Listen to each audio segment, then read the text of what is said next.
आज हरियाली तीज है और हरियाली तीज के पावन पर्व पर हम सब आज अपनी वैदिक और पौराणिक कालीन परंपरा के प्रति कृतज्ञता ज्ञापित करते हुए जटायु संरक्षण केंद्र के लोकार्पण के साथ जुड़ रहे हैं। रामायण काल का पहला बलिदानी जिसने धर्म के लिए, नारी गरिमा और रक्षा के लिए अपने आप को बलिदान किया था,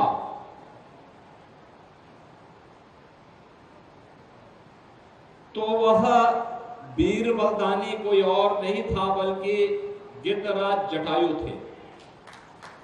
और गिद्धराज जटायु के प्रति, उनकी वर्तमान पीढ़ी के प्रति कृतज्ञता ज्ञापित करने के लिए हरियाली तीज पर हम सब कैंपियरगंज के इस जंगल में एकत्र हुए हैं। मैं इस अवसर पर हरियाली तीज की प्रदेशवासियों को और आप सबको बधाई देते हुए, सभी बहनों को बधाई देते हुए आज के इस जटायु संरक्षण केंद्र पर रामायण की परंपरा के प्रति भी हृदय से कृतज्ञता ज्ञापित करते हुए आप सबको बधाई देता हूं, अपनी शुभकामनाएं देता हूं।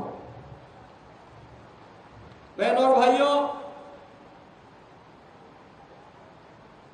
आज भी आप गांवों में देखते होंगे, गाय को भले ही कोई अपने घर में खिलाए या ना खिलाए, लेकिन अगर कोई कसाई गाय की हत्या कर दे तो मुझे लगता है कि कोई सनातन धर्मावलंबी इसको बर्दाश्त नहीं करता। बंदर भले ही आपकी फसल को और आपके बाग को कितना ही नुकसान क्यों ना कर ले, लेकिन अगर कोई विधर्मी उस बंदर की हत्या कर दे तो आप उसको बर्दाश्त नहीं करते, क्योंकि कभी उसके पूर्वजों ने हमारी परंपरा के लिए अपना सर्वस्व बलिदान करने में योगदान दिया था। हनुमान जी ने माता सीता को ढूंढने में और भगवान राम की भक्ति के लिए जो अपना जीवन लगाया था, उसके प्रति कृतज्ञता हम ज्ञापित करते हैं। और रामायण काल का तो पहले बलिदानी गिद्धराज जटायु है, और जटायु यानी आज का गिद्ध, जो वर्तमान पीढ़ी है जटायु की, उसके प्रति कृतज्ञता ज्ञापित करने के लिए, क्योंकि तेजी के साथ जो दवा का, पेस्टिसाइड का उपयोग करना प्रारंभ किया, उसका दुष्प्रभाव उनके स्वयं की प्रजाति पर पड़ा और उनकी संख्या तेजी के साथ घटती हुई दिखाई दी। उसको बचाने के लिए आज यह संरक्षण केंद्र, पहला संरक्षण केंद्र उत्तर प्रदेश का भी, भारत का भी और दुनिया का भी पहला जटायु संरक्षण केंद्र आपके कैंपियरगंज में प्रारंभ हो रहा है। इस अवसर पर मैं आप सभी कैंपियरगंज और फरेंदा वासियों को हृदय से बधाई देता हूं। मंदिर की सेवा है, मंदिर की सीट है, लेकिन कल अखिलेश यादव जी का बयान कि अगर उनकी सरकार आएगी, अगर आई तो, भाई दिन में सब लोग सपना देखा ना, लेकिन सोच देखा कि अगर उनकी सरकार आएगी तो सारा बुलडोजर गोरखपुर की तरफ कूच करेगा। माननीय अखिलेश यादव जी, बताइए, यहां पर गीता प्रेस है, धर्म का सबसे बड़ी संस्था, जहां हमारे हिंदुओं के धर्म की किताबें छपती हैं। माननीय अखिलेश यादव जी, नाथ संप्रदाय का सबसे बड़ा पीठ है गोरक्ष पीठ, तो क्या आपका बुलडोजर जो कूच करने की आपने बात की, वो कहां जाने वाला है? गीता प्रेस पर, गोरक्ष पीठ पर, यह भी बताइएगा जरूर। ये सोच, ये मंशा आपकी बहुत ही खतरनाक है अखिलेश यादव जी। इसीलिए पूज्य महाराज जी आज पूरे भारत में नंबर 1 मुख्यमंत्री हैं, क्योंकि यहां हिंदू भी, मुसलमान भी, जो वोट देता है, जो नहीं देता, सब सुरक्षित है।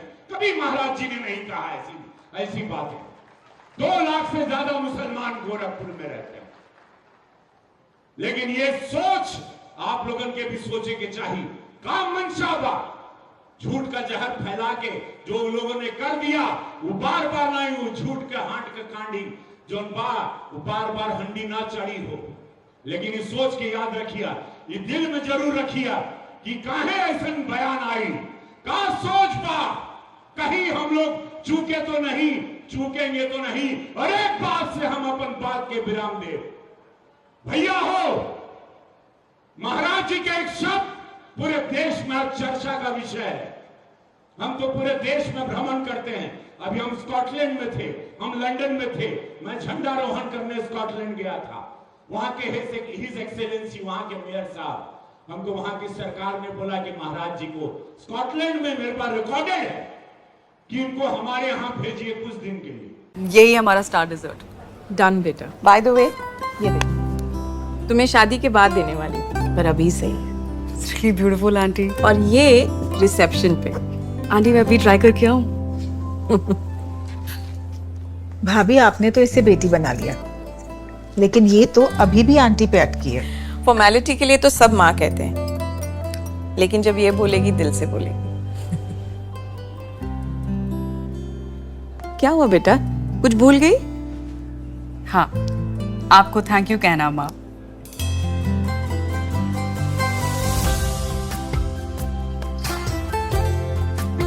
एशप्रा, जश्न सच्चाई का।